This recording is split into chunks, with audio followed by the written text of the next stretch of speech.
The date was May 1953. The place, Nevada. And just outside the town of Las Vegas, at Nellis Air Force Base, a series of events took place. Events not included in routine airfield operations. The 280-millimeter guns were taken off their railroad flat cars and started on the 65-mile journey to the Atomic Energy Commission's Nevada Proving Ground, where they would provide the proof of their atomic might.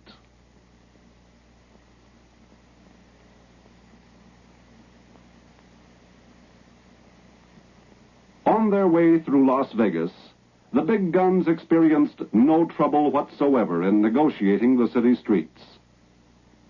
On the sharpest of turns, however, was where they really proved their mettle. Handled exactly like the biggest hook and ladder trucks of any fire department, but some 30 feet longer and many tons heavier, the guns took every twist and turn in stride.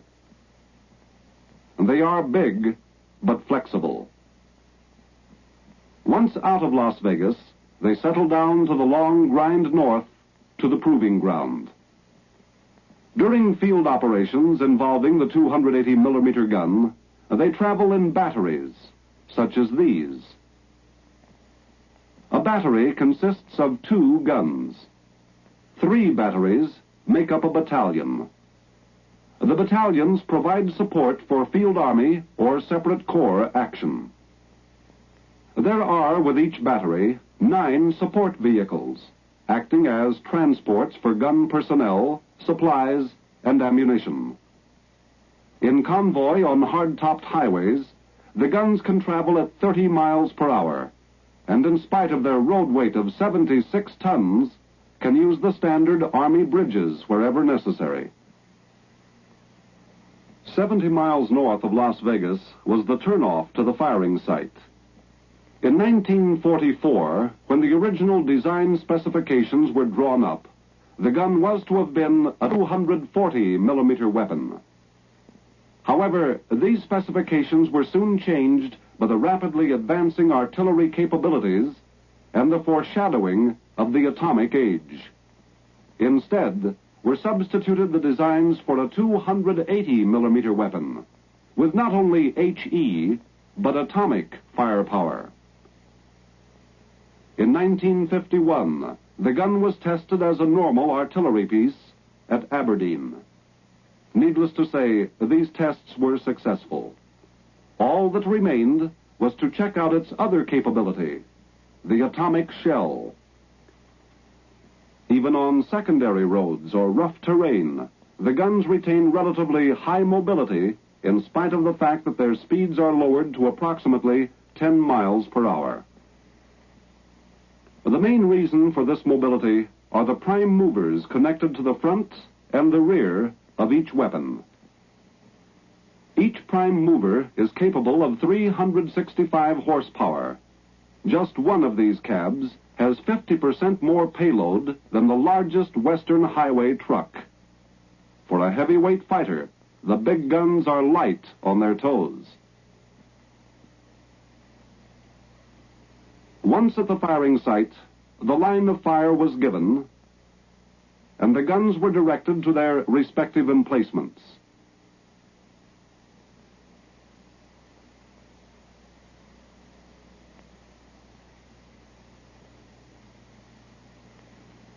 After getting into position, the rear cab lowers the gun and moves away.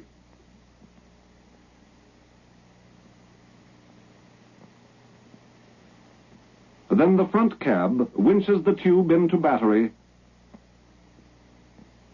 and moves away. Unlike field operations of World War II, these guns need no extensive ground preparations. In most cases, there is no necessity for excavation of any kind.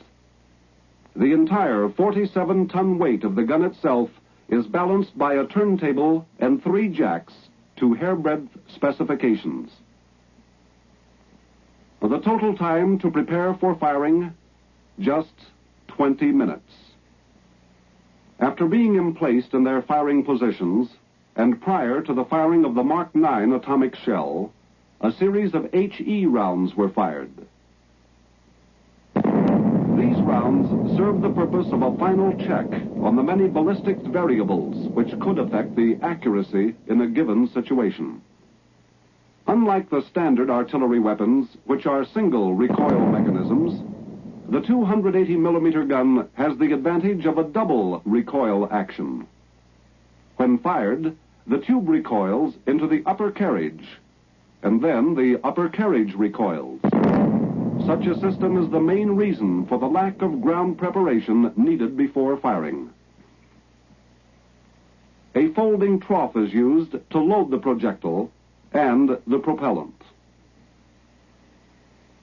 During firing operations, ramming can be done both manually and hydraulically.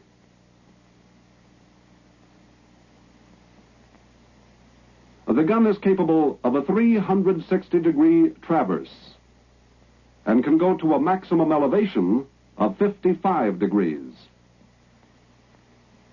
The time for rehearsals and final checkouts is over now as 0 hour approaches. The big gun is ready to prove its atomic punch with the firing of the Mark IX shell as one phase of Operation Upshot Knothole in the Nevada desert. Everything functions with a precision found in any capable, well-trained team. 0 hour is minutes away now. The projectile is prepared and brought to the gun.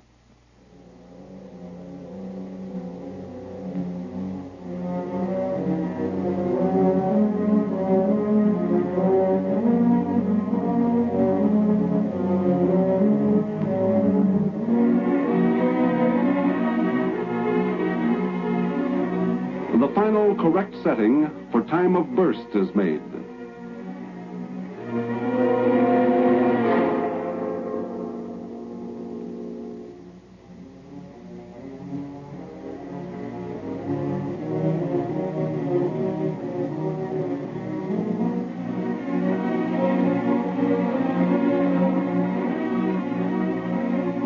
The breech closed and the primer inserted. Once loaded, the gun's elevation is set with a gunner's quadrant.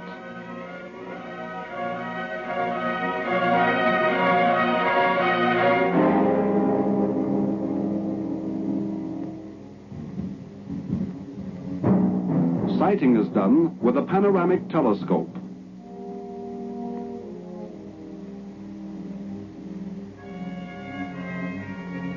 As the last step, the primer is connected and continuity of timing and firing circuits is completed between the control point and the firing site. With everything set now, the gun crew moves back to take positions in slip trenches during firing.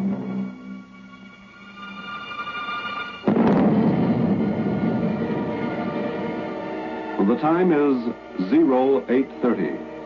The date, 25 May, 1953. 4, 3, 2, 1.